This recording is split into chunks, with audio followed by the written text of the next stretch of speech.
Because, I never had a father. You know what I'm saying? But I always wanted a father. I like turning guys out.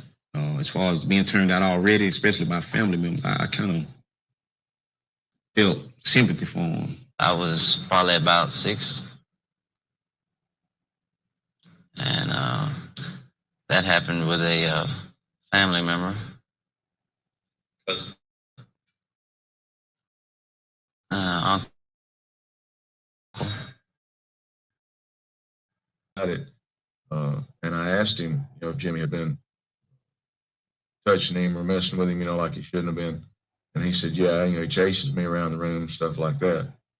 So I had to believe at that point he was telling me the truth. But David didn't come to me with any request for me to do anything specifically to the situation. I mean, just imagine, man, you meeting a guy, you know what I'm saying? He's telling, hey, man, my father fucked me when I was 5 or 6 years old. You know what I'm saying? It kind of touched me because, see, I have a daughter. And, I just couldn't see doing nothing like that. It more so even made me want to be there for them. You know what I'm saying? Especially if they were a weaker guy in prison. Guys run over them and abuse them and dog them out. It made me want to step up, you know what I'm saying, and be like a shield for them. They might test you with horse playing, wrestling, you know what I'm saying? They might test you with little games like, just playing games like, let me feel on, they might say something like, let me feel on your pussy or whatever and see how he respond to it, you know what I'm saying? And they might try it anyway, do it and see what he do, you know what I'm saying, once they does that. If he don't show, you know what I'm saying, no real stand in, you know what I'm saying, then they'll wind up, he'll wind up being a boy. If you go against, maybe what your man wants or however, then that's whenever you broke the rules. You went against it. And, there's always going to be, it's from the old school, there's severe consequences for that. Prisons in the South, a white guy pretty much has it hard.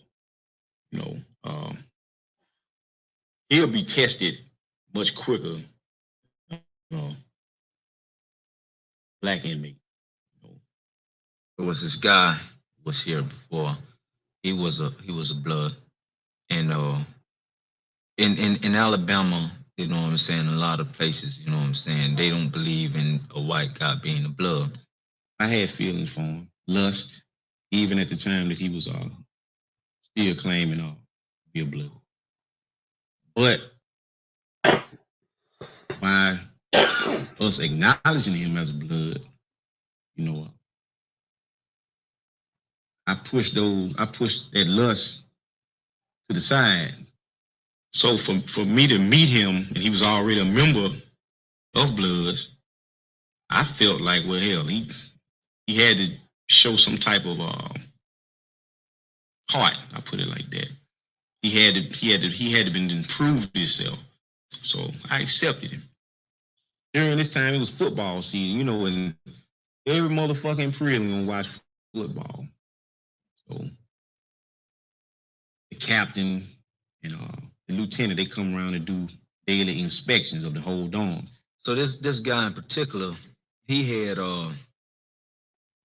painted a lot of satanic stuff on the wall inside one of the dorms here.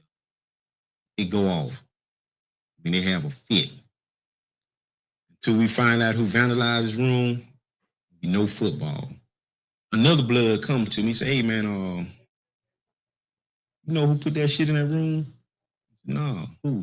He tells me, he say, Blood did it, the little white boy. Like, what? Wow. We stepped down on him. You know what I'm saying? Let him know how it's fucked up because he put all us in a fucked up position to where if the dorm, someone in the dorm involves us, he can't be blood anymore. So we walk. I walk him around the prison compound. We talk. I basically let him know, you know what I'm saying, how I had felt betrayed by what he did. You know what I'm saying? And it was hard for me to deal with, it was hard for me to accept. Well, basically, I just made him feel guilty. I made him feel like he was obligated to me from that point.